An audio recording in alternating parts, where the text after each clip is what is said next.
when you came in here, you came to collect the dismembered body parts of the lady who was knocked down here. Is that the case? Did you come to meet the body parts on the road, as it was? We came in as a reinforcement arm, and those who are eyewitnesses who give their story to that effect. Jim FM. 106.3 Adom FM. So any resident nibi timamufu ewo Adenta area ho ene yen central for edin komo ebi ene yebo emamote ye no enti de si ye yetwa no tia eno eni ebi wa obrempo yen saka doc ewa ha doc ka team doc say moye team or association your friend will fix the footbridge now. Oh, okay. Fix our footbridges now. Or association. More of advocacy group. When now what Adenta enjoy your talent. And our form them group. Oh, okay. And that one aim is to get the footbridges not fixed. Yes. So our aim basically in the abaninye footbridges, traffic light our access and so on ye now light what can then the light which traffic more lights the traffic light and then the street light which makes the place very dark. If the government could more or less fix that bend by a traffic light in yes. Now in Krania Aba area no na why road ramps are Obama drivers so what they recampa if they are speeding so that is the most important. So the most important thing now is fixing the footbridges. Those footbridges can be fixed in 4 weeks, and then 1 month. For 1 month, because some of them are 75 to 80% completed, and then also the traffic light at the SDA intersection has been non-functional for a very long time, and that's where majority of the death is occurring. And then the traffic light also at the Dodwa intersection, they more functions a lot. So when the drivers are entering and exiting from all the ends, they get confused. And that is what may have led to the worst student meeting her untimely death. So fixing the traffic light. So why a traffic light in ye? Why you need why a traffic light in ye? I think Obama Asomdwe Aba. Yeah, can no semi and run a joint press release by Inter-Ministerial Committee on Roads, Highways, Transport, and Interior. In the statement on issue, any Mekaina Ebuai Wabone Tofa Amai Osi, the Inter-Ministerial Committee on Roads and Highways, Transport and Interior notes with regret the frequent incident of road crashes and its resultant casualties on the Medina-Adenta Highway. These incidents have been occasioned by high-speeding vehicles and inadequate pedestrian crossing facilities, including footbridges. Alarmed as the general public has been on this matter, the ministries and agencies have been working in recent weeks to complete procurement processes and resume work on the bridges. The following steps have been instructed as a matter of urgency. 1. As an immediate step, the MTTD of the Ghana Police Service would has been deployed manpower. Okay, we need that's a typo kakra in this statement. Okay, and would deployed men on the stretch to enforce the relevant road traffic regulations on speeding limits, jaywalking and pedestrian crossing. And we're not not mistake kakra but that's just by the way. Number 2, no say traffic signal light and street lighting are also to be fixed to improve visibility on the corridor. Number 3, work on the uncompleted bridges is expected to commence within a week. Work is to be done on an accelerated basis with multiple contractors to ensure quick completion. This is in accordance with already commenced processes prior to the unfortunate incident that occurred on Thursday. 4.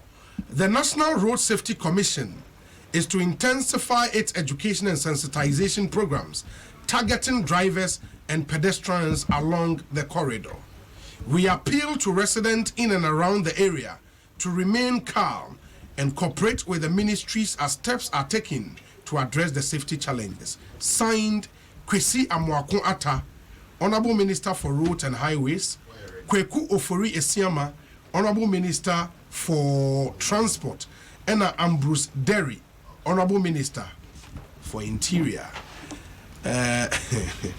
Maybe why statement about it, Obi asɛmti a wana mpanimfo no ɛka asɔyɛ hwɛ ɔma yi ɛka itwi so asɔyɛ hwɛ ɔma yi nkwantempɔn nsɛm so ɛna wɔne a yɛ kwan so yɛsiesie highways for no wahu wɔnum so ka ho ɛnura abusuafo yɛ se asɛm ni si yɛ nanadwo ɛna wɔnum kɔyɛ brɔfo no yɛ se crunch meeting na sɛ wɔyɛ putupuru enhyia mu yi a na ɛwɔ so wɔnum kɔyɛ na wɔkɔyɛ na mpanimfo de ato dwa sɛ wɔwera ho so ɔmo ho pa ne enure si ye ne ne asi dada nyina no ɔmo wera ho na ne ewomu a ne sɛ ɔmo hwehwɛ mu kakra ɛkyɛ sɛ kai twi a yɛtwi ne saa kwantempɔn no so no ebi twi ka no hwimhwim ɛka ho ɛna facilities anasa nneɛma so ɛbɛboa ma sɛ nka droba ni bɛkɔ speed kura no a wɔbɛto no bo no so ebi ni hɔ ɛna ɔbobɔ so traffic light speed ramps ɛne footbridge no ɛwɔ sɛ ba no ebi ni hɔ no mo eti mpanimfo animu ya wɔyɛ ho adwuma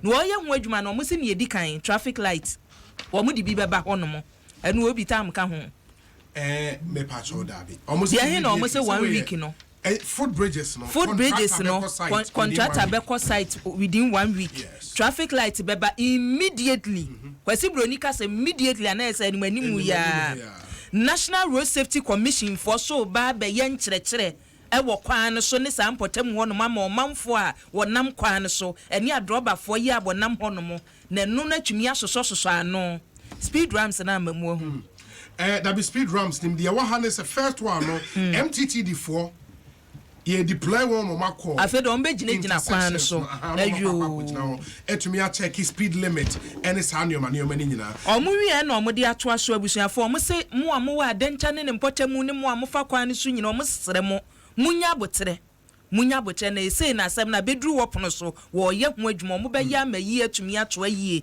contractor be ya adwuma ne e wose munya bia no mo nsa beta and a traffic light ne street light no omo anka say immediately almost a traffic signal light and street lighting are also to be fixed to improve visibility on the corridor in the time no ama ewa ha but I would want to immediately no be MTTD no and National Road Safety Commission no and no na immediately and next week footbridges no contractor air site ayo nti abusuafo ne enra meeting ampanimfo ye no ne wonu mu ade aba betudwa eno no eti ese nipa ewu no obi o madru sen for now enra statement back making rounds on social media from some of the MPP communicators on social media no say official police figures there be 24 official police figures from when to when I would want to get the exact way na makai ama etiefo nso atumi atibi na say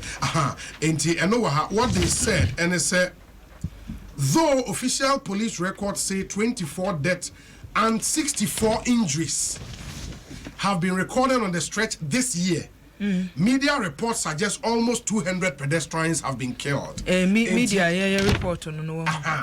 Now minimum say Doc Mona advocates no Dr. Sam Kofi and no Edin Komo Eliano. Doc, sir figure of almost 200 no. More data to show. Yeah, the 24 first and foremost, yes. Let me make it clear. Our footbridges now is a non-political advocacy group. Okay. And we are not interested in doing politics. Politics in some young footbridges no na iwa ka kwano do na ayen so we have the journalists. There've been journalists who have been on site. There've been journalists who have interviewed families. There've been journalists and residents who more or less have compiled. So the death on the road, the toll is not 24. That is grossly understated and probably a charade propaganda to discredit innocent lives lost on the road. In the on one books, mono deaths near him. Oh, for us, it's been nearly 4 deaths a week. So for 4 deaths a week. Since January, averagely 4 deaths a week. Except that people had been patiently waiting for the authorities to do something, and we realized that nothing is not being done. By the way, why there? Even Senipa Crew Krawa, or the issue, yes, of course. Senipa Crew Krawa Ganha, or the issue. What's the year trend by carbon crofo and Sunday I started the statistics. So the death of one person is as important as the death of everybody. So we shouldn't use numbers games or ask whether it's 24 at this time. The most important thing is to console the families who have lost their loved ones. I wanna one baby, I wanna one year, I wanna one sister. No, they call someone. They console one. You one casa. They are born one more ye. I mean, we've lost personal friends. We've lost personal friends. People that we knew personally. You see, so the most important thing. Yakra say, Osha time initial report na ebaye be 310 muho baby no. Unse na school for na pon.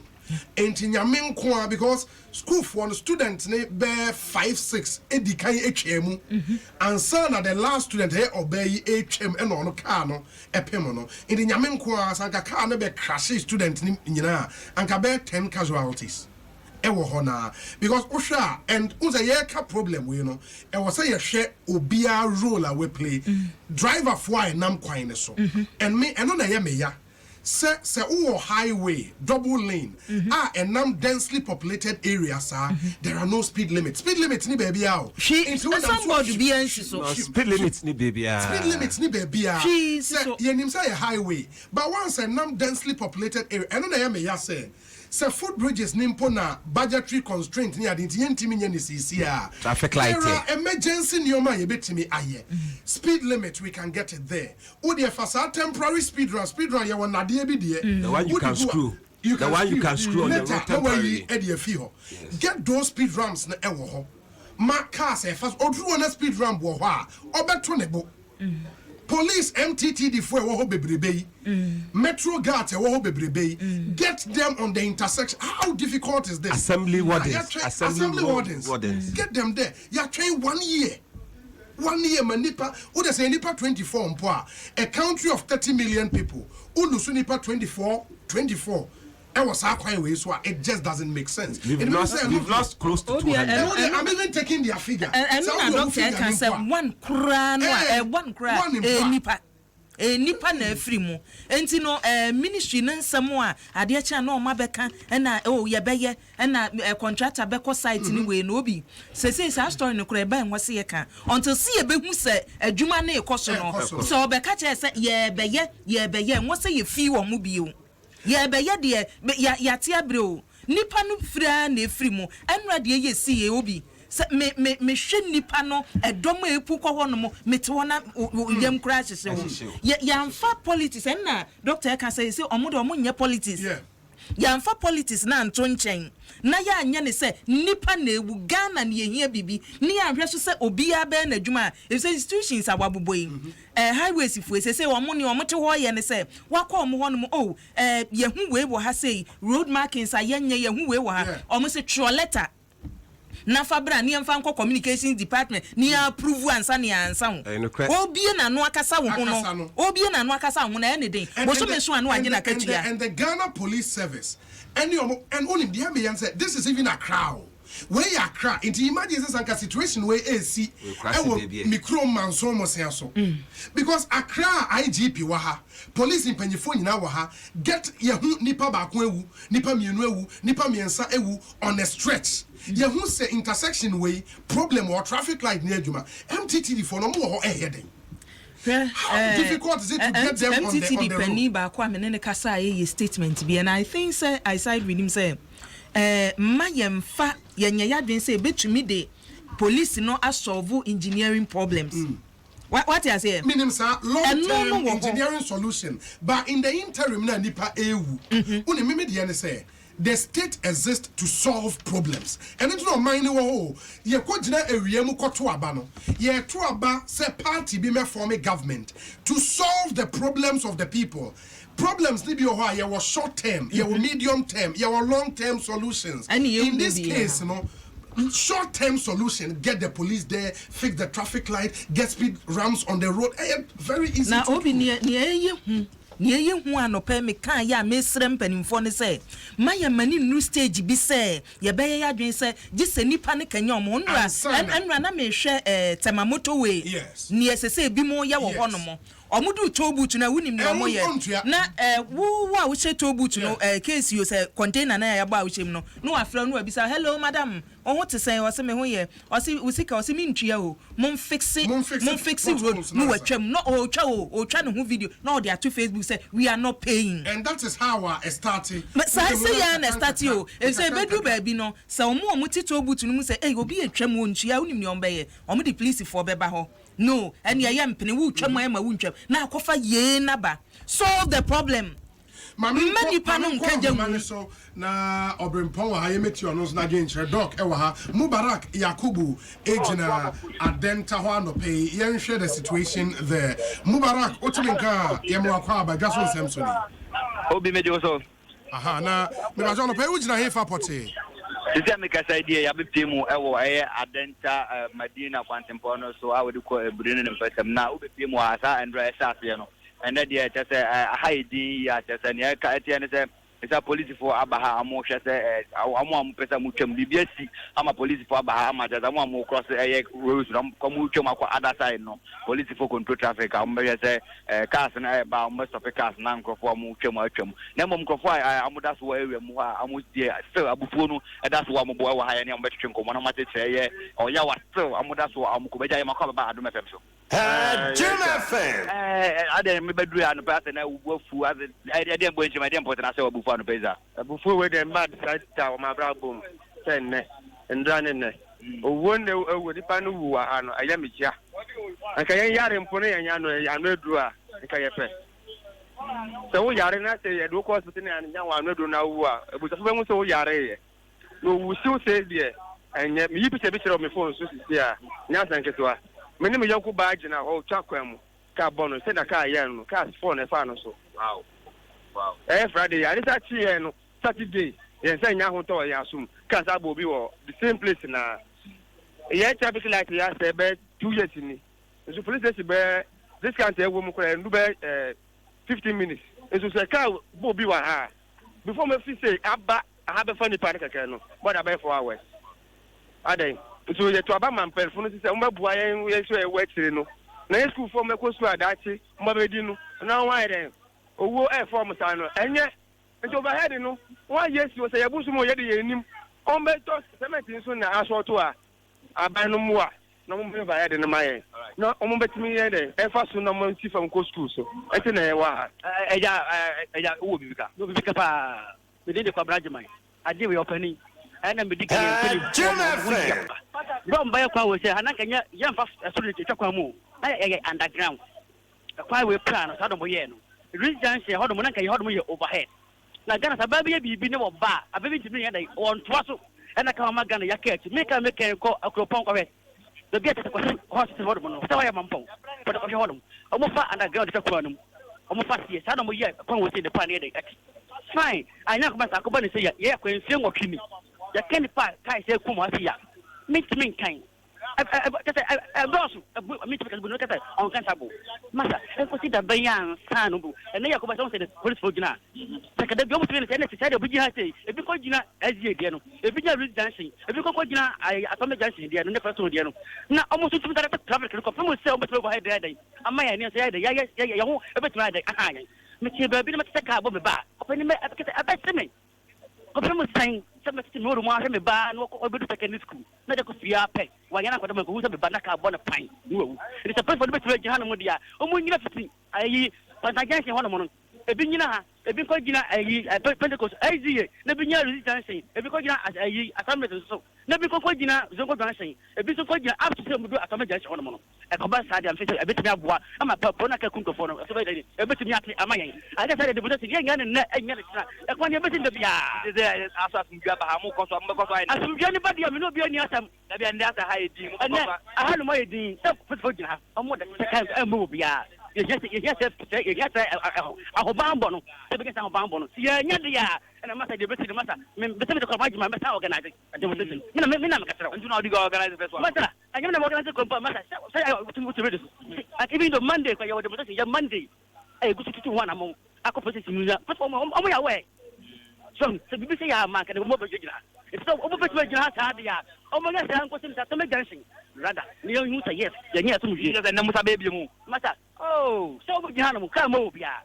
deɛ de obi ani asɛm ɛti sɛ yɛnya ho bambɔ sɛ yia nti nkɔ bi sɛ panta junction abso tɔmɛ junction ɛkɔ ne sɛ deɛ de obi ani asɛm ne masa mɛ wɔbɛ kan no ɛgya wo ha bi ma mentwem woni ayɛ makɔ ba adom fm so ɛgya demonstration mo bɛkɔ so ayɛ ɛnɛ die mo bɛtoa so anaasɛ moyɛ ne dɛn masa yɛbɛkɔ so a gye sɛ ɔmayɛ wei no ɛsia ka bi bɔ anoma bi koraa ɛnyɛ ise wɔ ha ɛnyɛ ise ka bi bɔ anoma koraa bi wɔ ha yɛmfa no fala wɔ ha nti yɛsrɛ na sɔmbɛ bridge no ma ɛno na ɛsrɛ no sɛ police fo ba ha mo hwɛ sɛ nkurɔfo bɛtwa kwa no mu dwoodwoo mo bɛkɔ so sɛ ndɛ mo sa bɛhyɛ nea mopɛ sɛ moyɛ no asɛ anaasɛ mobɛ ndɛ ne deɛ yɛbɛhwɛ polisifoɔ no deɛ ɔmɛyɛ no yɛhwɛ wo sɛ ɔmotumi yɛ ba ɔmotumi kɔ no wɔyɛ a yɛbɛtua so ɛgya na wo sɛ if there is a peace ama ha na deɛ mo mekyerɛ sɛ yɛfam nana yɛ awasare mekyerɛ sɛ ɛnwera de si wɔ ha no ɛsan si biom deɛ a we will continue to do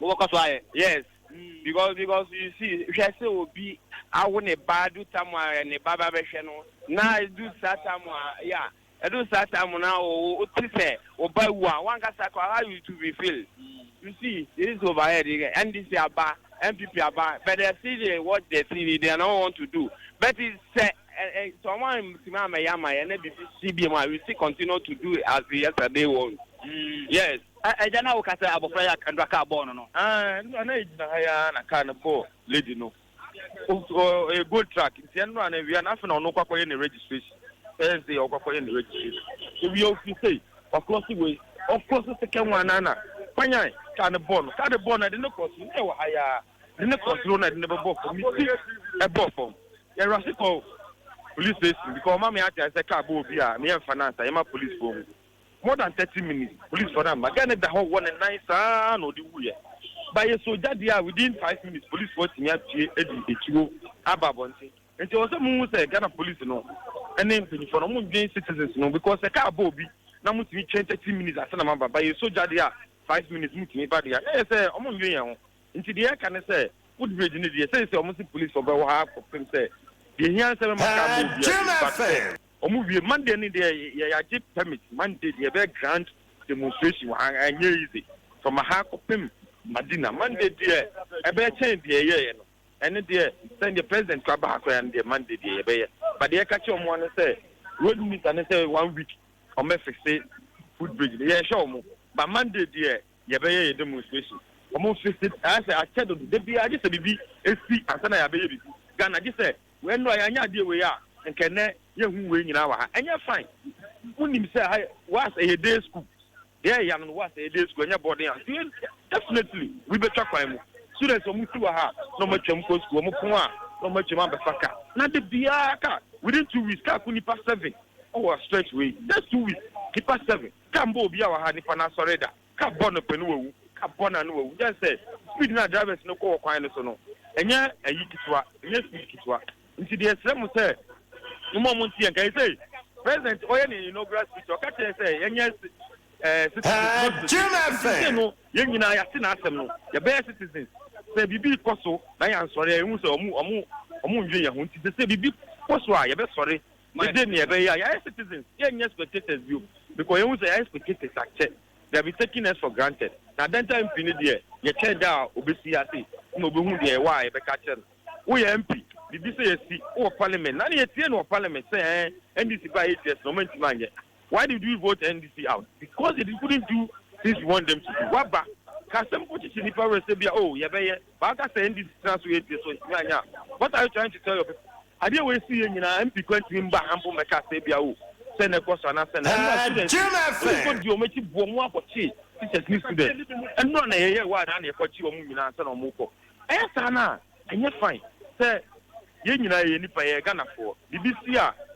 Before my man for you, man, so jolly, Obia, and violent, and it was peaceful. We just wanted them to know, say, yeah, my money per year happy because it's too much. And I won't get with you now.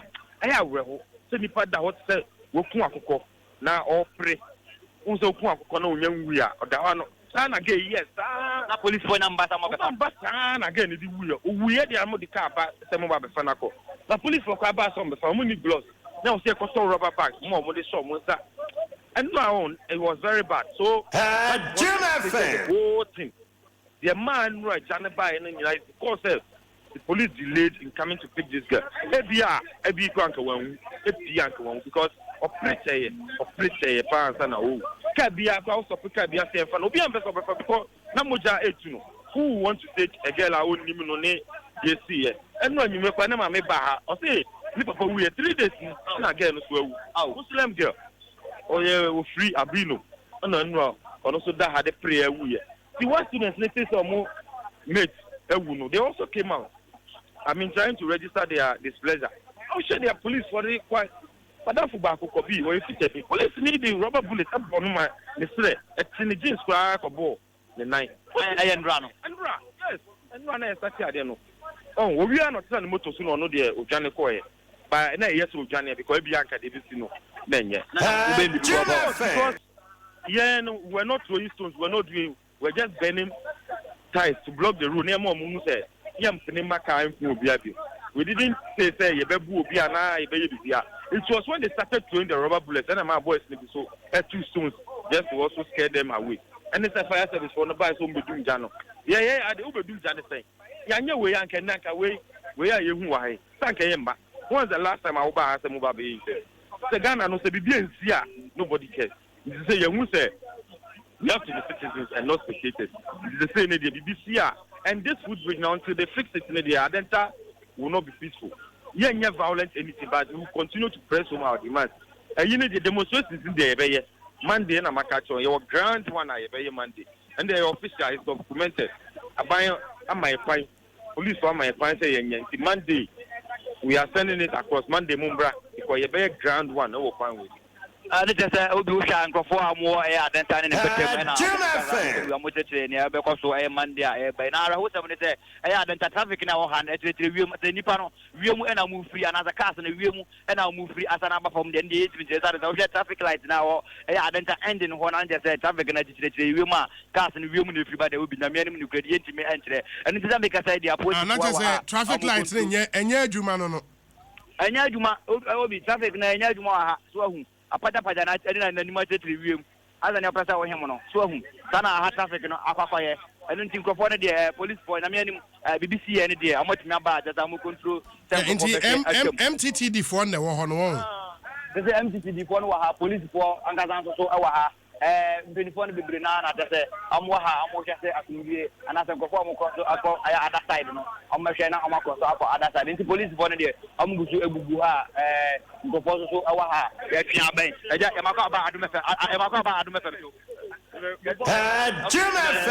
okay, all right, okay. And it's a ASB Aka, and I'm kind of nation command. I say, I knew, but no problem. I'm Mohanka and I'm Mexican commander, and I will be. Is it just unity?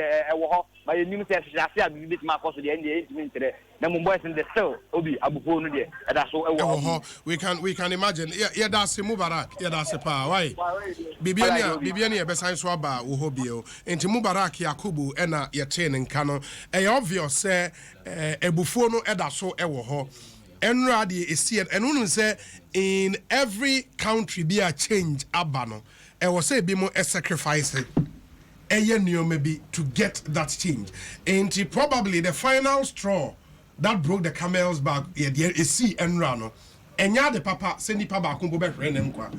But you need BBC to get the change. And yes, I'm needing some cameras are meeting no so because clearly yene honorable Amwakwata din komo be was it this week? This week, yeah. Say this week. This week. Na sa agency na me pese mi hu na eni ho. clearly obi a oti ani bia no ete that agency ni ho and not share of value where you place on human life e we man because oba any so ka say na understanding now food bridges for nya free mu ni say omo so mbe next year and ono no de betum say o da bi contractor no be co site this year be next year it's a difference about ya no in this agency na me person me hu say and clearly no say na omo value human lives sadie we ankem ko for 1 year na obi ye hu any emergency steps bia emra ben na wo police adwuma mu anase emra ben na fa kwanhia ho e ka kire ye se car bo bi a don't touch ni pakro till say police beba mente ye mi nim say wo mre do we have such a law in Ghana it depends say eya na bebre na no nipa no car bona na ebia onwui but say how we treat obi a was ahonhia ni mu it may lead to an early death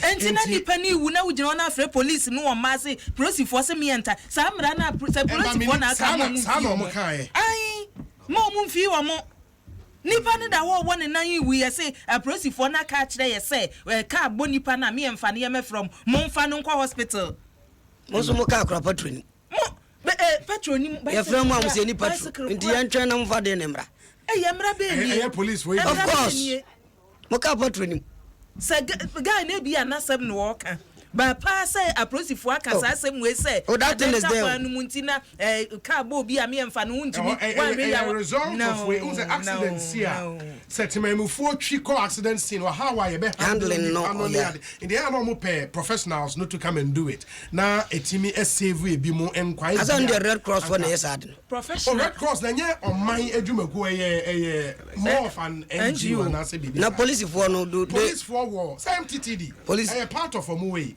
we be say professionals na buy no money gloves professionals they buy quarter politics be show monsa ansa na omutumi fa nipa no issue doc na opeso epeleke bibi yeah my response the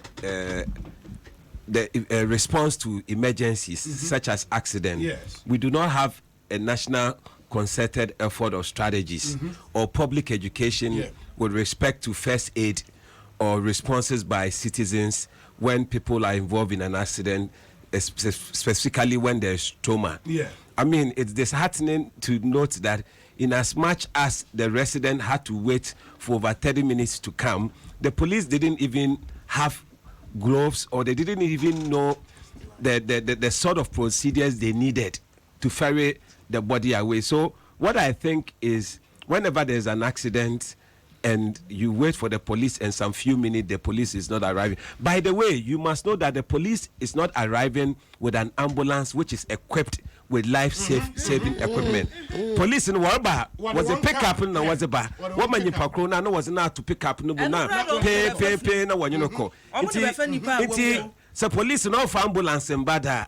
Sakab will be in term enyim hona one financial kamu one for no hospital because as if say and you make a good point and you as if say police for na bar omo the ambulance bar life saving equipment to the first aid treatment bimpo and just the normal pick up at the end there no family na kwa yes I do to actually omo ba na nipa na wu ane de na to anya ambulance in the clearly no emergency services and sadly way e be you need to Nioma be emergency services in this country and me how I was a way in an comrano and your value where you place you on human life and only because yen na yen kind of create pediatric lodge say we call pediatric lodge our first aquine so president afaswa meboa ministers afaswa MPs are along that stretch and they all know and yet recently na parliamentarians started making a statement on this thing on the floor of parliament.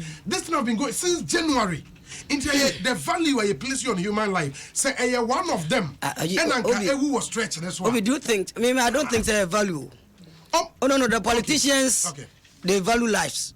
And the nipa bia obi wu abua kra ye no wu obi enim say ya. Wickedness. I mean, they value lives. They know say nipa where ya, but they don't respect the people. Enti no onfa ho anya se nipa no after nipa anya politician he needs you you so beto abama enti for that reason kwa no be value setnasi ba to aban ma we a obu so ya boa It doesn't respect you.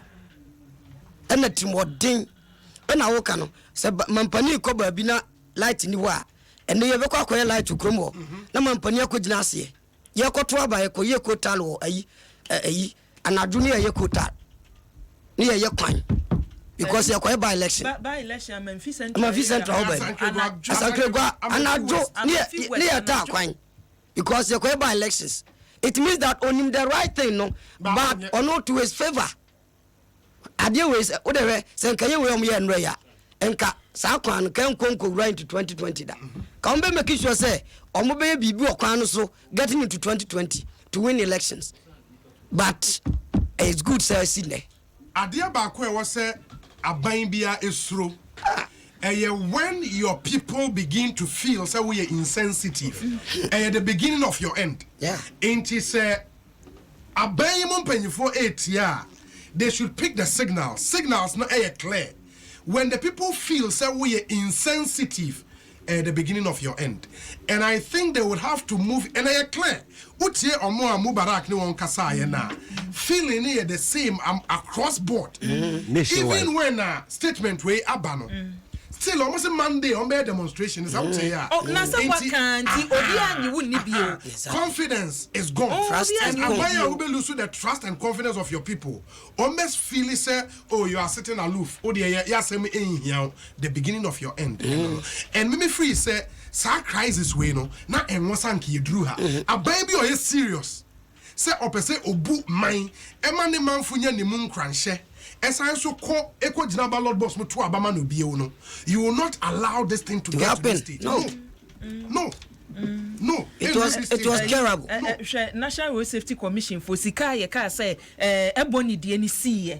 Ebony DNC and ye Dimrika Beka say, was education ba, enti Yisika Ebony accident this year. Yen Yisika and no na yet in yes, Sikani Bini ho.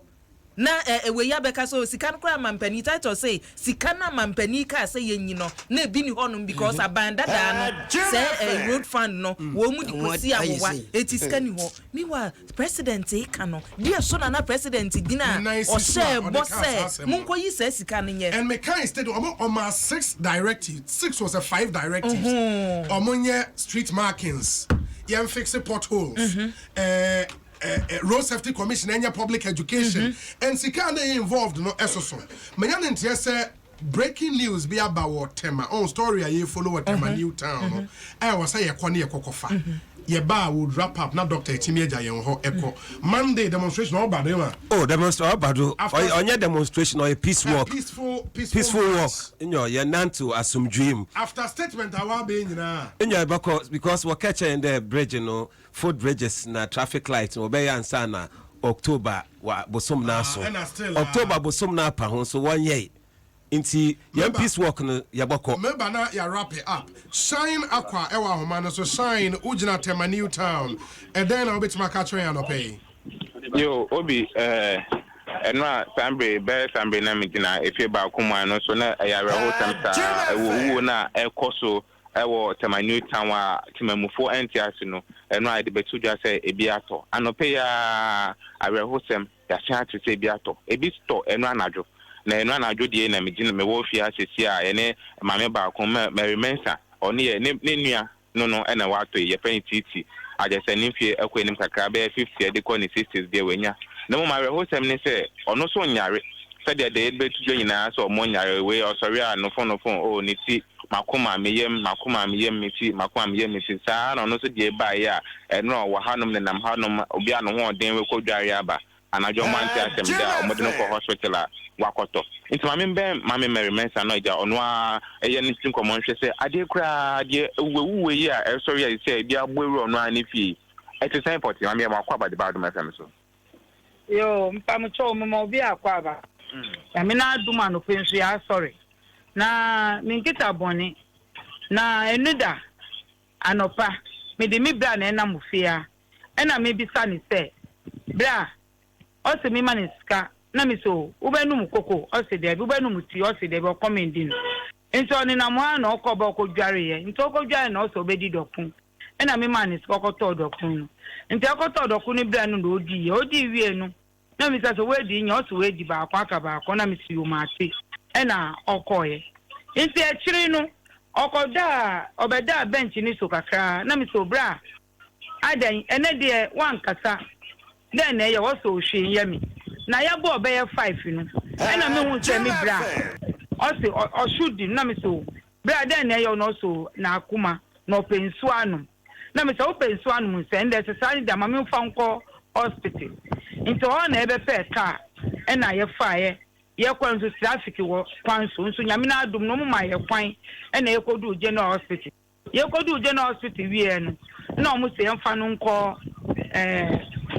emergency na ye kɔ no omu gi ni tu na me se mami nurse me pa mu cho wo mu hwɛ ne mami ntem o se su konsu di no nti bibia ɔha na omu de acid no si ni so ɛna omu se omu twi ni moja no me se o se ospond nti mu pe drip nsi ni so tentem maye omu se me nya abotɛ na omu bisa me se me fi ifa na me se me fi tamanu town na me fi aboechewe na o se efrɛ me sɛn ɛna me se o me no pe ono mu frɛ me Mary Mensa na samade omu frɛ me manko anan na omu si yo nti ono mu se yemfa moja no call lab na omu ko hwɛ ye kwa na omu se me ntia 1.8 me tia ye that time so be so no on kite score be tia scan no nti me kwa me miska me sa tia mon pakon no ama omu hwɛ sa nkrofo no tentem ena omu delay afide ye fa omu si ono mu ton omu se ye fa dini mbae Mr. ye pamucho onipa no ye pamucho mu ye ma ye ntem nti fa de we omu ye no me bu ye fu na me sita ka me se me nya abotre oha no ye wa no mu suma se be ka se ya ye ba ko a ye ntwen na ye mbra ye ko ya omu se me tia 750 na me so se me tia se ska we do me brand so wo hin because no do wo hin no mu so wo dem ho na me si yo so wo dem ho da me kwa akɔhwɛ no ansa na ma be ska no nkan no mu si yo me ko dem ho no me brand da ho wewu me brand da ho wewu o na me bisa doctor ni se na me brand na se me brand na me ko no bisa me se me di wana na eba ye na me se me kuti na me sister me small girl pa ko kanu no bisa me sa we ka asem bi a kire me metumi na me so me fi me fie nti me wa kukuduo nti metumi di esi bia no kan kire me e na o ka kire me say sorry na me Brian nyame ne di wa bra wan yare da bi on yare enu aye de nya na e wa ha on yare na nkasa na okodware yo ye ni bibia eduane po na nkasa na otiti gu nanum e na odi ye na so su say wu ye be ya na san be fa wo bra de koi me de master minister me nim ta bibi na abo se den yo me nim na master minister emre bi a Bible ankasa kan say emre bi no tama Israel fo wo nko sunu mu no omu su frɛ nyankopɔn ɛna nyame ti omu su frɛ nti sɛ atama nyama ɔkɔso no pastors osofo ɛna pastors ɛna bishop mu ɛna odifo no mu no omu sorry no mu mbɔmpae no mu fantre nyankopɔn na nyankopɔn wo yɛ mobile no nti esofo no ndiye na bebi atama akɔ ne de ɛyɛ din because ye nimise nkokra ena omuwu na nye nketesia ena mrantie nti asem ne ye di maye nti ye sro mu afi so mu abuso wo mu sum busum dem bi omu ti radio so omu to mi sound nipa yare no ye pamucho ni sifo nso mu sorry na mu mbompai na mu fa maye na mu fra nyankopon so na on kan no mu mboaye na tama emfa ni tuma pa na on fra na ye ewu okay shine enti efie na wugina mu ne nipa mienu na ewu ho ana baako aha no ba mi chewo eye aboechewe to for ho no se so nipa mo ewu a ye hu ye nipa 5 a mo ewu ye era baako eno ye da ben enra ya da bi enra ni de nipa ba nipa mienu eno mo ewu because me fancy say this week so Monday ebe to na Friday onipa 5 and o mu ewu aboechewe ha nkwan ena osi ni nua no wanyare wan complain say ni tie na ya ni ba bia ya na ni pa cho an on yare hweye no me ba cho ni din de sen me pa cho me bra no ni din di titi oh titi de anya din o ne full name ankasa ye den ye friend tete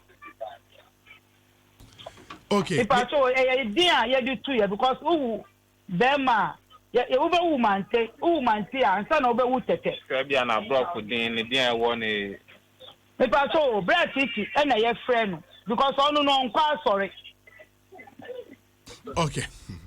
In the Brad Tete, where didn't fear bear saying? The patrol was 60 something. Oh, Wabru 60 years. Patrol. In the Modern Free Fear Drew Hospital, honey, a debear non sure saying who ye. Me patrol. Tama yoko do hono. Almost person be delay kakanti me touch almost send me for much. Almost show me brand mammy. Into honor paying it back by and almost so no almost start so more man. Into honor much in Moja almost a fan called lab. It's a lab no lab no almost delay ya because almost some lab now. And no way dra almost the man. Oh, okay. In the more lab honor a bar set where we on. I know Musuma say be frey unko. Nti ye kwa no me call them one. Na me ko nse me bra we. That time someone catch say we. Almost say just cafe and same biom.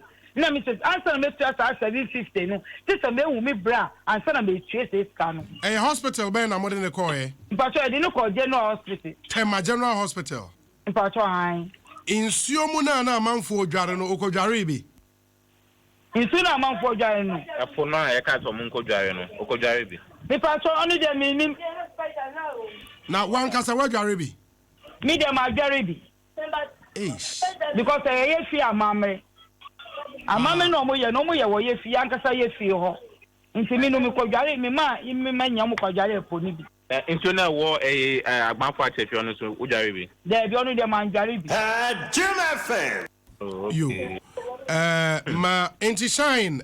And say who can from the Wati and Nina Nipa Bear saying and Efimu as we speak this morning. I want to Ben and send a cast Nipa 15 and then a debate to just say Papa Bakun Abira Bakun Sosa and a crab Bakun. The woman say you call 18 and a bit saying we and I no pay so you say branch Bakun your friend Anna. Ono so no pay no say we ono dey much more a young guy kra I just say on do be 30 years kram ono so asianto e wo ehia ma te say ne bra ne de Abraham tete on sa no ma bozi Abraham okay Abraham tete okay ma ya na se shine ka kire ma me ne say danasi oyi wala don onu baby any ya we say woni obi a twem komade o mo kan say wan sha no mo betu afiri ha ame ba ko si ono ti o si ada bonu ho pa obi a kro bebo refi ha bia no re ha say tetele ho egbo na tetenso ewu ono nso ewu obi aba ono nso say kwa na nkofo kointi de o mo se ne say o mo we ni no o mo nya bibi mfa ho ansa na o mo akan na no wo na bese so mo akọ obi yo shine oyiwadon why ejuma why yeah that's it papa and shine and yetene ka shine aqua multimedia and centroni and listen from this week Monday and you start to follow story 3 days ago in Ghana Health Service Director General Ekasaye it seems enye normal. This is just not normal. Enti Ghana Health Service yenim samu disease control ne surveillance ne hwan department. This is getting a bit scary. I am thinking say by now nanka motimi akofa samples be from autopsies. Am I autopsy or you? Let's get some samples. Ni en check is infection be na esi wa. Na yen huntimi nso ade ya no because baby ya air kono. And it was if say when we nkofo yare bi and entimi nya coincidence say I'm on check your health status na wo mu yare bi si sha won and nipa 20 or say 20 something in 10 days.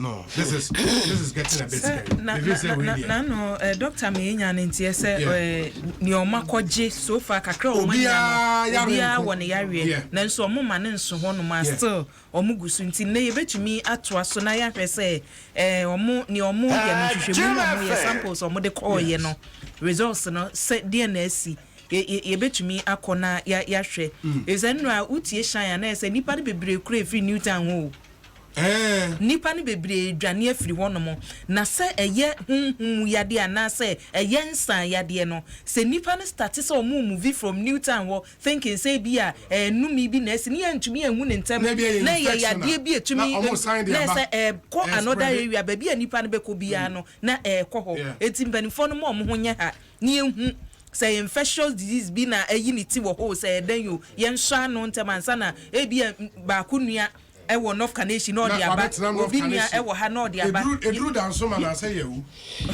na hide ne nuru enti asema enne nyina no back to your emergency control emergency how I handle emergency in this country because you have maya flood and fire victims no obekaya good flood and fire victims no ewo cycle no hwe on no ma na yedi nkofo gum okay mayenko ahoma ne so na yeni enkomo the Honorable Roads and Highways Minister ababe kansa wa ahoma ne so Honorable Kwesi Amoako Ata Honorable oti yenka yemoako abadwaso nsem so ni yo na me ba so apomu ye de obi mejo so menso memoako abasonko bibia aboko de Honorable oh aja wadawruma o ofa said the bia make a job obi de unhwe ofa can be oba frame na just asem aba you be ba hwehwe okay obi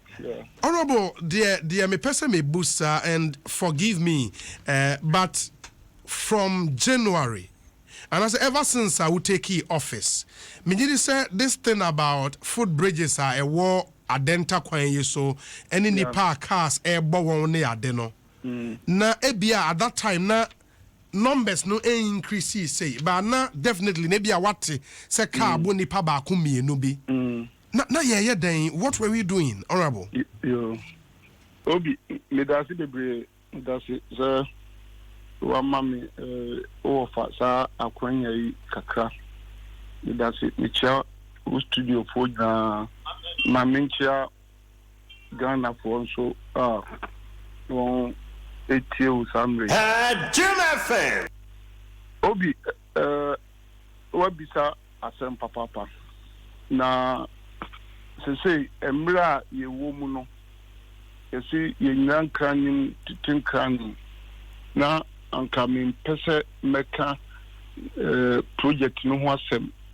Se ye hia Ghana for na ye nyina ne da yakoma super eyese ye benya solution ye ekoso no ano adro ke ye food bridges no enti na ema saa eba kwan be na ye faso afixi say enu any me concentration enu ni aban concentration but question na we be senti mame enka bibi kakra ya wokani na ye no kware no na wokase ebia satam na sabikafra onga enya kwanhia no noso obi meka kire wo se sabikafra akwanhia abaso se eye baako se ye edu se ye sabikafra eduonu enye enu ne hia one person onipa baako Ghana ni baako kra so onya kwanhia ho sabi zonyami ko ejinachi na wamu na uprakra kakra is not acceptable so because sabi a food bridge anyhow ntina obi ekremu na uprane and yes papa even if it's one person nti a matter here government papa but sabi government in ye adwuma so sem ma ya yeah, nipa bebre ehunia ekoso. Captain, so we mami just few minutes. Sa ekwan ya ye ka ho asem. Say started 2008, July 2008 under President Kufuor Emreso. Na a long stretch. Sa kwan no eye Ketekwashi to Manfi Road project. Ne fe no N4. Now, it's an say kwan mu wenti yet mu into 4 lots. First lot, you know, the Tetekwashi interchange itself. Second lot, you know, if the Tetekwashi interchange you ABC Atomic Junction. The third lot, you know, from Atomic Junction to Pantan. And the fourth portion, Pantan to Manfi. On the road west, from Tetekwashi to Manfi. It's all true. Near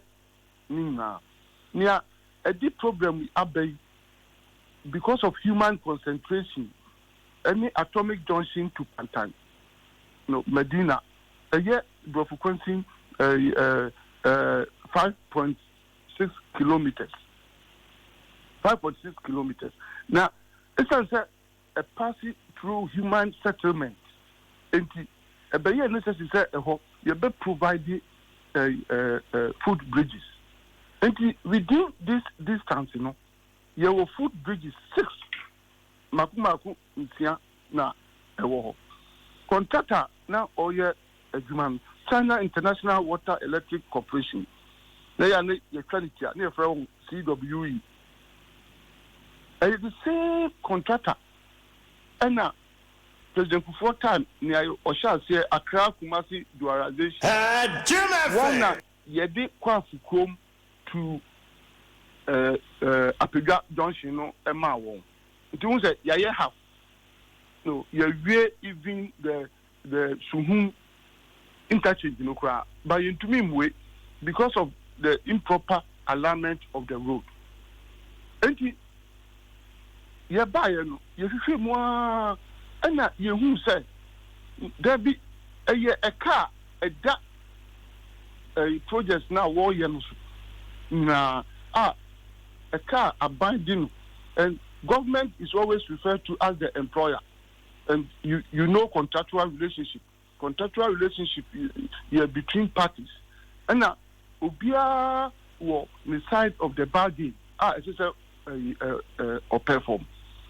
And now, we realize that government, the company Nuka, in terms of cities, 80 million Ghana cedis.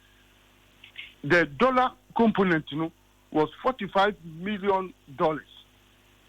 And Obi, I am speaking. I'm speaking to Ghanaians, and like I always say, we should fear God. We should have respect for our people. Onyamimpemu said me. Jim FM. As the sector minister, assume me mind. Now, for whatever reason, me babeka asemwa enyenkwe. I know I'm talking to Ghanaians. People are listening to me. I presented the memo to cabinet because somehow okay now you say car a body papa could me dangerous and you can so ye sabi the car crowd and money power so crowd project be previous government started here the papa Ghana for sika ewu never boa Ghana for must be competent. Government Baku society other your constitution class government a continuous process succession and President Kufuor abide because project be previous government starting here your project papa same be new the Ghana for sika room what taxing all his sector ministers. So you're making sure say you be capture na you be winning na. And say any car where money power plan so cry. And say you create a human and we must be proactive. You train ma say or club who cry and free menkwa. Yeah. Honorable, me person me follow the waka up until now ni nyina. Enti wa ma yate ase say meba na yetumi follow kama then a car na wo ho no okay first na me musa yes you ba na immediate and say you ma contractor no eba back because you know contract government na breach it me one year series of meetings. The last meeting me one a year this year the vice president of the company flew in. He had to fly in from China ye meeting no conference room wo me ministry ha no say the boy won be back na won be to adwuma no so. And all these meetings 2017 and now 2018. The conclusion was that yentia 50% of the amount now on yeah on beba, you know, who discussion in the mania and let me tell you me who member call cabinet the same day president directed, you know, it was approved unanimous support cabinet, and the same day president directed Minister of Finance, you know, Yewura Ken Oforiatta, because of the bridges, you know, 6 food bridges, you know, any crop project, you know, to prevent accidents, to promote safety. Yeah, this can be a the monies were paid. The Ghana for that career. You interview me around June or thereabout, July, August. Because yeah, negotiations are by September. Remobilized. I've started work. And by September ending, the contractor came down. It will be a symbolic ubiquitous or Suhum on the Apegakwa roads also to announce the contractor's resumption of work. And my taxi will say, first, all year that portion of the road on tackle food bridges also simultaneously. Almost two and cost. One accept now your one project. Now, in the course of the discussion, and also send a pressure now if you say one way some bridges, you know, and terminal. And send your own mobilize but now call echo. It will take time and so now only fully represented. But the body of the bridges, you know, say near Aka, the ramps and the steps for all the 6. And through our discussions, you know, you said, you bet to me, so one man who can go on a contact, they have the design, everything. We need their consent. They're from a local contractors. That is, you were excellent local contractors. Either say, well, the Bama will ask subcontract or they will give it up. Now, yeah, I will do once they don't have any problem, one bet to me, we can go ahead, find contractors. Now, once they are here, drawings now on the Bama one, even say, one here support creators on the Bama one. And within the past few weeks, you hear all these discussions. You know, identify contractors here won't bet to me. And because it's an emergency, you know, we are asking even PPA, sir, one million approval officially. You know, now, young contractors don't start on sole source basis, and because of that, some bridges near 6 now you're pending Temuti. You embassy a Dibama 1 or 2 contractors. No, you decided that we are say about assemble 6 contractors. When we now also in the background, and yet another Sabikafa and rank one. Honorable, and then another person may Busa say all these moves, memoir what they call cabinet, what they call year, been this year, last year. Oh no, yeah. This year, yeah, say, this year, and what's I'm not make a job. Yeah, 2018, yeah, now the memo they call cabinet. The cabinet minister, president, Emma approval, you know, say, yeah, and Sana, yeah, yeah, I agree. Yes. What it means, they say, for the whole of 2017, Nadia, and Uteki over as road and highways minister, no, sa stretch, Nadia, na. Enye priority as it were. Now end up open so 2017. Obi, me pacho. I will not say that enye priority, but Obi, say would take it over. government, the ministry, Eshewunsa. And I say, the country, Eshewunsa. And now, a Jumabia would you buy Eshewunsa. And you may now drop through. There are so many priorities here, baby. Baby. And Onipa Femukran, yet the Bibisha was Obi, you know, sir, Onipa. German and every important issue at the same time. And yet one after the other. You have to prioritize and maybe very urgent. I agree. And in the road sector, there are so many things that you tackle urgent. So many, be a bridges are a lot of things. And so being in government, when you urgent discussions had gone on. Say, let me brief you. And discussions, because project work, road work in the country. If I tell you, Honorable, I appreciate maybe yes, I appreciate maybe Ufi Bano. My point again will be, sir. Time and preparations when you know air cost so memo to cabinet, we share contractors no and all of that. Anyone we didn't come munya 50% of a car, the one way tria amount nina not target near say you fix a foot bridges no.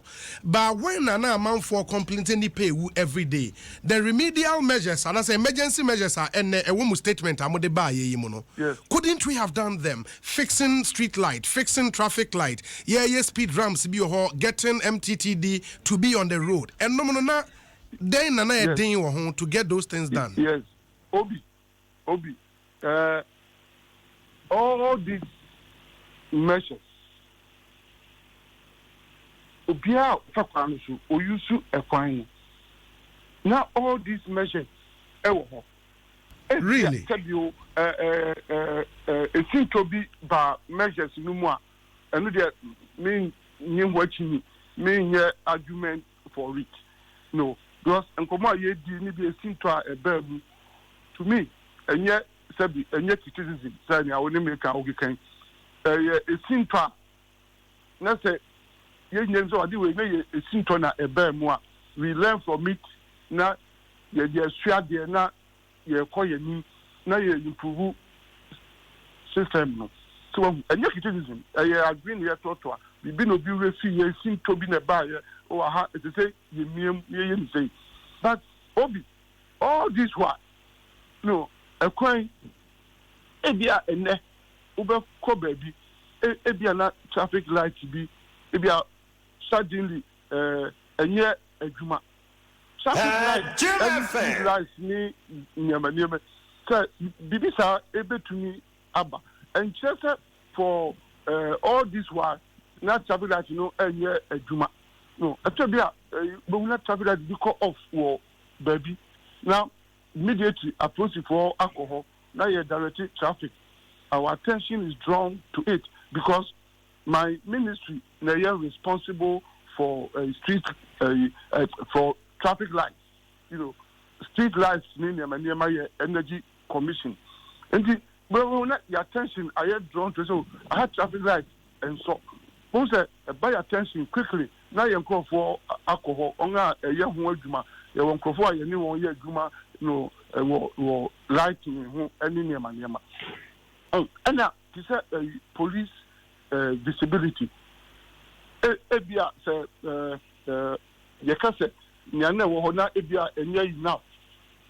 Fair enough. Ebia, they say you intensify and to say bridges even back up. Fair enough. But Obi.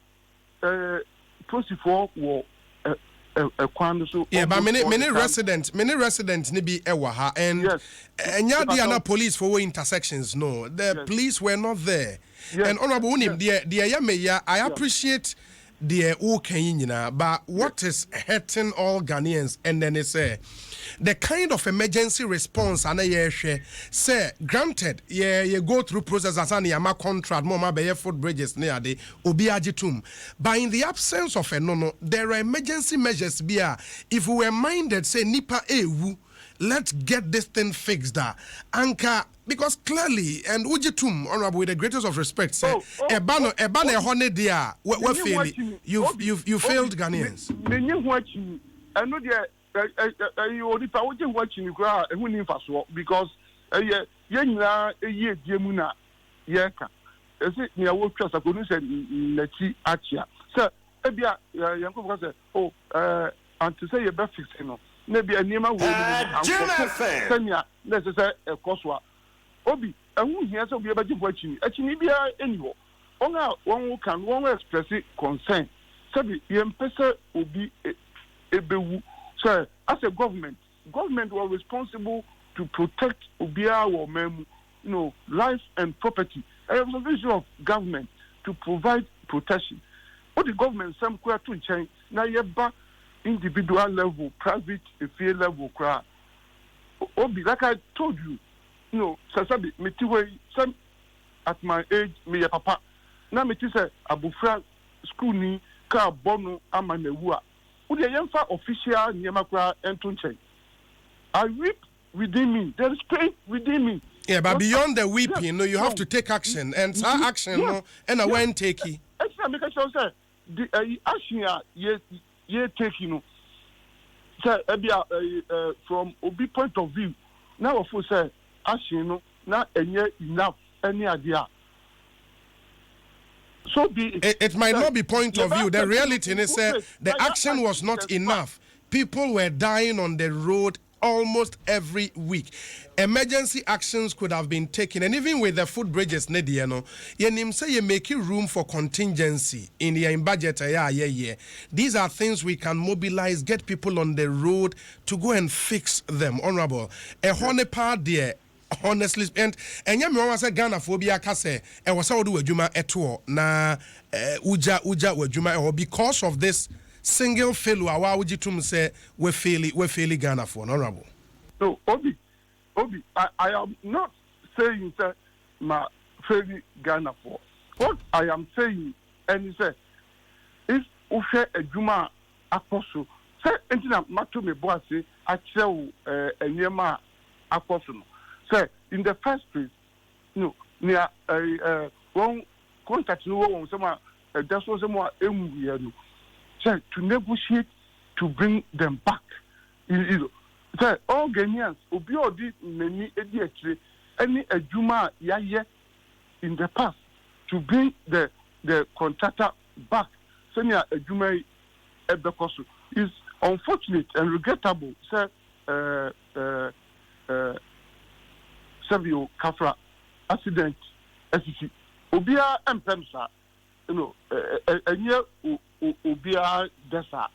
But Obia so Sabi Kafra or Kanukre or didn't any follow, particularly before I'm telling you now where the Cheno and who said the ministry Juma consistently to get the bridges fixed.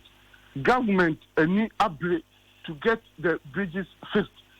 Outstanding payment, and I said, even the same day, about up you're discussing here, Parliament, any idea, the directive from the president says, Yentia, now, one emerald back, and probably no one negotiating, I'm a one up back.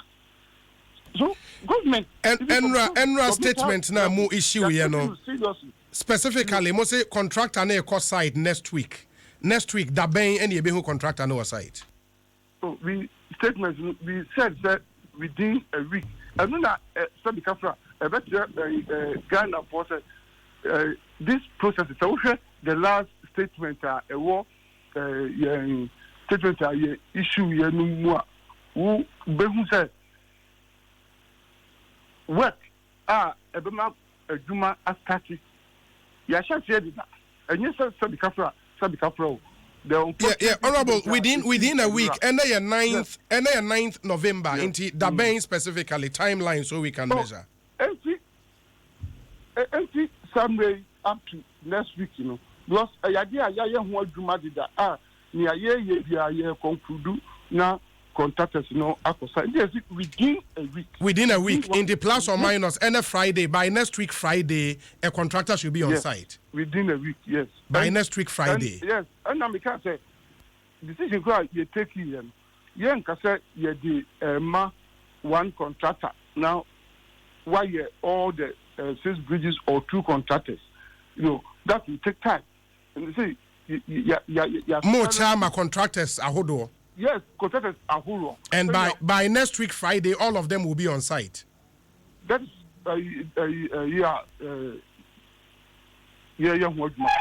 papa. And it was ongoing. After yes, incident in a buyer, and within a week, no, now a Juma started. Said and yes, said Kafra and Ra car. Unfortunately, a ball Abu Frey, want to mean for 12 hours and organizing. Idea a processor, a cost. Yeah, but in emergency, no bet me the 2 hours crowd organizing Mobiako site. In the Anumpodi, it shouldn't be much of a problem. When it is an emergency, absolutely. But we are treating it as an emergency case to provide whatever we have to. Most statement, no traffic lights, street lights, no, we say they are also to be fixed to improve visibility on the corridor. No yes, timeline, and no dabein. No, yeah, if any, say, interministerial committee young word and yeah can was Sabio involve 3 ministries involve ministry transport and interior yes so and mommy and Sanya agree at that part yeah started to fix street lights no you couldn't agree on that no sir and access no baby say improve on street lighting it will be done traffic light be as and we are also engineers that examining them so if you say baby street light be we will work on it. Minister for Interior, Oma Police Visibility through the IGP. No, Nina is a package. It be here. We having faith Ghanaians, but we must accept say the interventions be back. Mwentimi and farmer on that acceptance no would you resign? That one as a minister for roads resign, as a minister for transport resign, as a minister for interior resign. So we didn't appoint ourselves. Obina was appointed and in the view of the person or not a bit to me a design. The only the will be dismissal, but say one so person will resign. You can resign, telling Ghanaians say on a matter of principle. Never sanki put emergency measures be in place. Yeah, be ba and so any entity and solve problem. To me the majuma on a matter of principle. I don't think it has come to that point because we know sir we are working. After over 100 Ghanaians dead. Well, that statistics, I don't know where it's coming from. Whether say the statistics, the appropriate body or onward statistics, can come out with it. I don't know. Mom can't share. Mom official stats. No. No, it's not making because statistics are one releasing from MTT, different from what you are saying. I know you're saying MTT. You're saying. I know you're important to me. No, for the records in here. Numbers to me important. It's important. Me say, Onipa baku pekura free ne kra enyasem papa. Let us take it from there. Mate.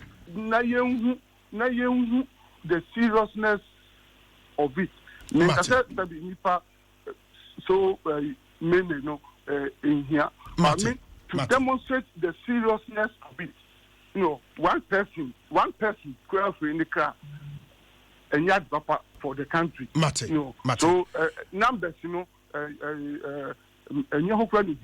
the fact that make us one person cry life, is not acceptable.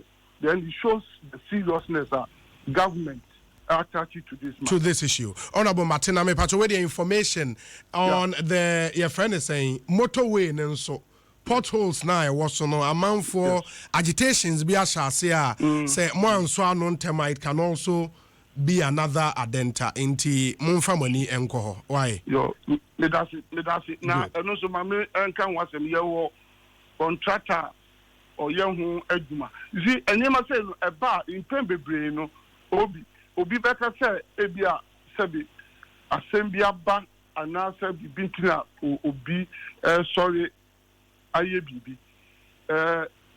Uwe Ushoa, friend.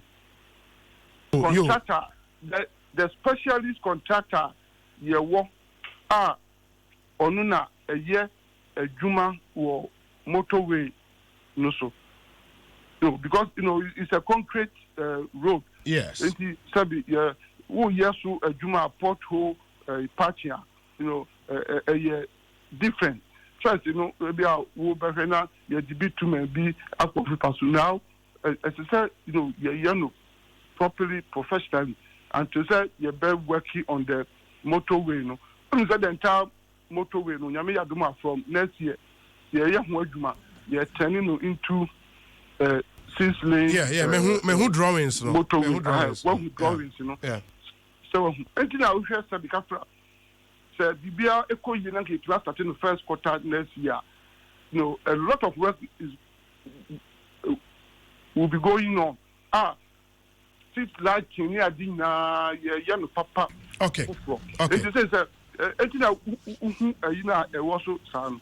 You said, we are friendly. Mene will be Casa. Honorable Martin. Now, made the number amount. Now, only on one Casa Akasa. Now, Obeka, a Juma, Yanina, because of that, Amanta, you release a man to undertake the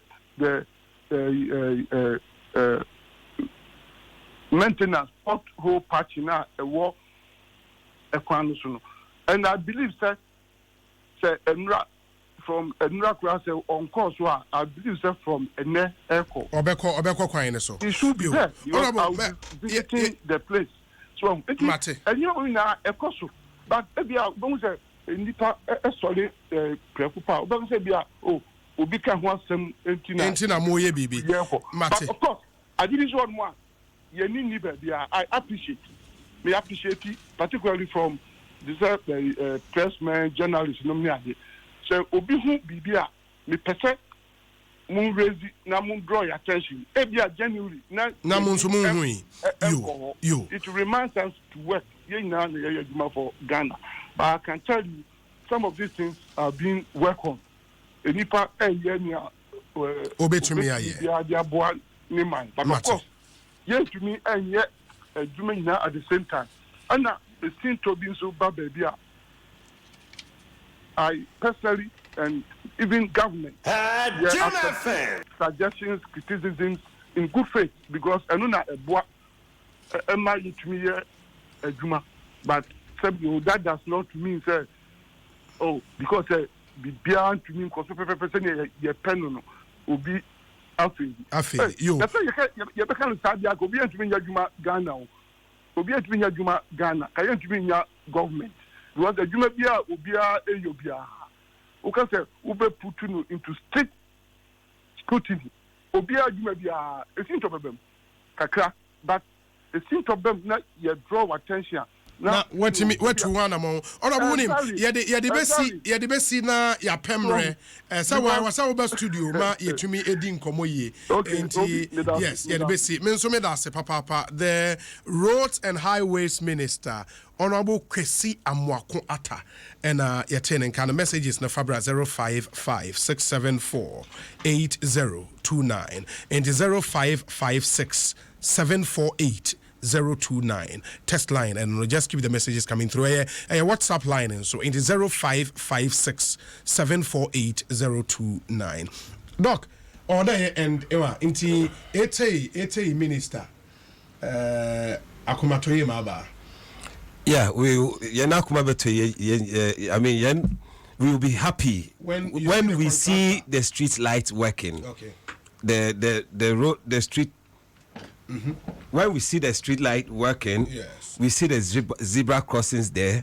When we see the traffic light working, and then we see all the safety measures in place. Then we'll be happy. As for the minister, I'm surprised he's now emotional. We have been emotional since the death began, but as human, I think he has shown that he's also human, and he's shown his emotion. What I'm calling upon the residents of Adenta and Ghanaians to do is, Monday we are going on the peaceful walk, and everybody should come. It's peaceful non-violence. We are just drawing the authorities' attention to the shameful and needless deaths. They should, I think, as a nation, we need to train our leaders in emergency response management. Okay. All our leaders need to be trained in emergency response management so that they will respond to the needs of people timely. Doc, medase. Yo. Inti Monday, you remember Bobo one. Yo, you say that one I say. Yo, you chill be identify you chill one. Mate. Inti Doc near 10 in Kanono, a member of the advocacy group. Yes. Doc, as a Samuel Abade. Samuel Kojo Kofi, or a member of the advocacy group, Fix Our Food Bridges Now. And Moten and Kano, Jason Samson, our Dom 106.3 FM. Yeah, twas really, and still with safety issues, no. Melody Fafa Bossman, PSFR assistant, UNHCR Ghana. Fafa, it is saying. Nyamiandrum Boko. I'm paying some na. And I'm wire down kakra on. What's the area wana? I me were two houses, right? Into me were Ritz Junction and I miss and back Atomic Junction. So you're on the same stretch. The same stretch. Yeah. And now to me, who could do traffic ni mubiana? And fortunately for me, no me fitema. Oh, okay. Into no me yusu East Legon. Into me yusu Sar route. Okay. But at least what ye minister, what ye nkomo ayedi. Say when you cransha kaka from there am. Aye. Yamra. At the Cronty and Obeka ye ho ewa ha. Step for safety walk. Yes. If car kwenshi ye ho ana. Debbie. We na no ye den. Okay. Na emisa menya hoho ha. Na UNHCR no ye ne refugees ene ye adwuma. Okay. Na ye nimu nso say refugees answer na ombedu so ebia omudwane afi okun answer na ombedu inkura bonimu focus bombeka say refuge countries of refuge, you know. Almost 90 very long distances, run day and night, and san omwedu. And you know, ye pay solidarity to that journey. And yeah, per se, yes, and so ensure preaching about health and fitness, whilst making it fun and creating awareness. Into no step for safety walk on a walker UNHCR and Sadasi. Na ye frere or manful. Say yamra ye meka ye refugees because you're refugees for Ghana. Let me say a few months ago me ba ha make no na ye amanfo bebre say refugees for Ghana. You're over 13,000 refugees or more. 13,000. Yeah, and you're 4 refugee camps in this country. Meaning Bujumbura. Bujumbura is no longer a camp. Oh, it's no longer a camp. Yes. So which ones? There are 2 in the Western region, one in Ejekrum, Cape Coast, and then another one in the Bono Ahafo region. Oh, okay. In the Western region, no, Equadiana, that's where you camp. Debbie. Chrisan, Fetenta, and Ampain. Okay. And the Ampain is still a camp? Yes. Chrisan is still a camp? Yes. Oh, okay. Yes. Okay. Yes. And to know, Sabe say, oh, fa or ya be more intina a dog can say, Ghana for me more no monante. Just to create awareness, Emma amount for so in crash say, normal or more feminine. omo won krofo a support you more and you know as much as possible no let us come in our numbers because refugees will be present. Refugees being so omo ni camp. They are trying to start over. Okay. I mean, share a story be with you. There's a refugee of Eritrea.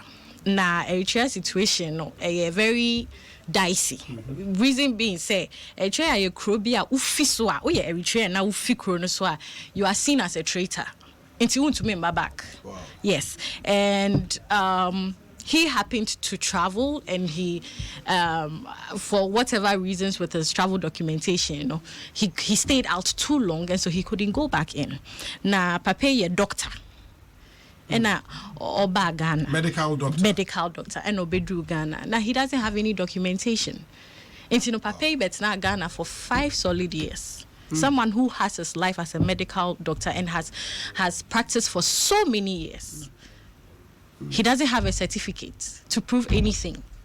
And you know, he couldn't also practice here in Ghana. But with support from UNHCR, no, any GRB support, no, sisi our true exams. Okay.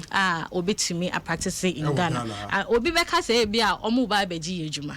But looking at the very limited year of doctors in this country, you know, this is someone who is willing to give off his service to save lives regardless.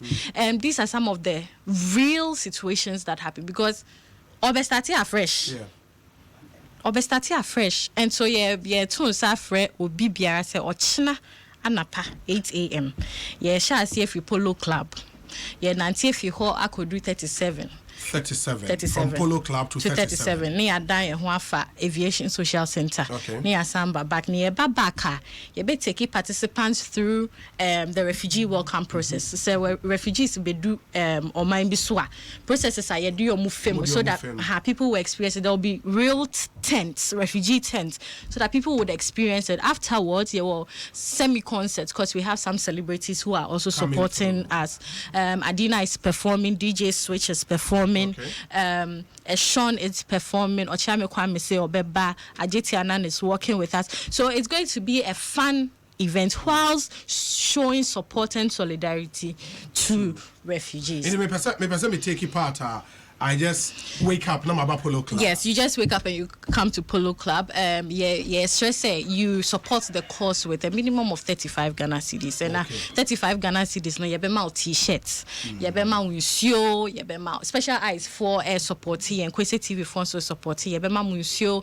There will be refreshments. There's actually a kids area, and it's a family event, and then you also get access to enjoy the concert, so to speak. No. All these goodies for 35 cedis at the gate. I know there was some me register. Ube to me, I register through mobile money. Okay.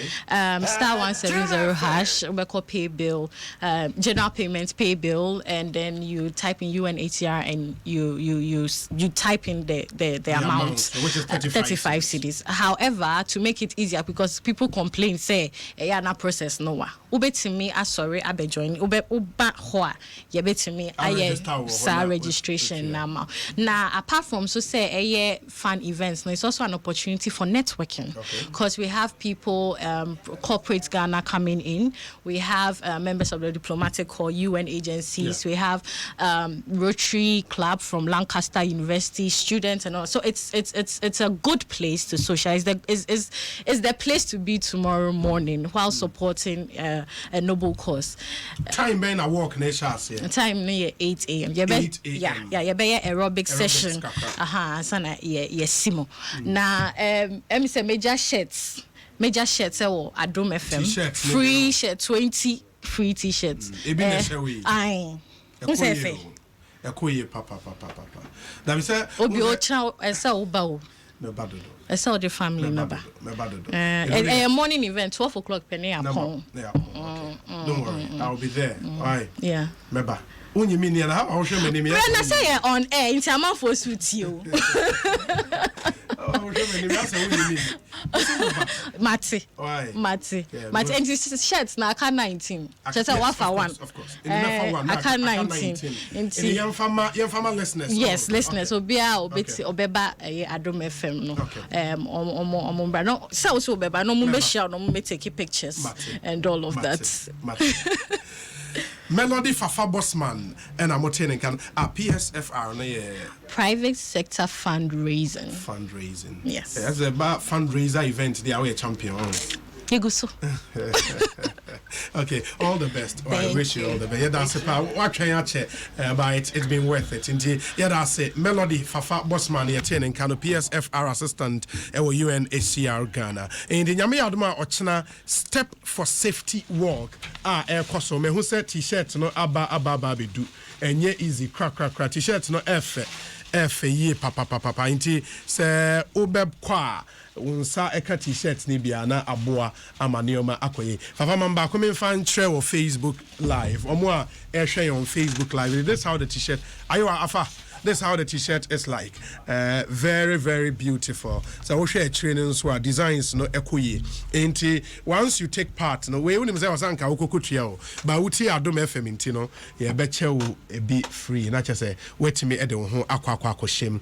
Adom FM so ni Jason Sam Dwumadi no asogo so a utie no ma menhwe say yen nane ye ho emra tew. Ye ba na afi de aka no yetumi de ato amo so ebi wa ha obrempon e wa ha ensam ne bebre na ho enra ye hya ase di nkomofa ayalolo BRT system no de ebobo ba na se wani ensa wo ka kire ye kwa basisi a na afi ya hwe ato aso Jason Samsoni emfa wo sanka efidie no eto to go say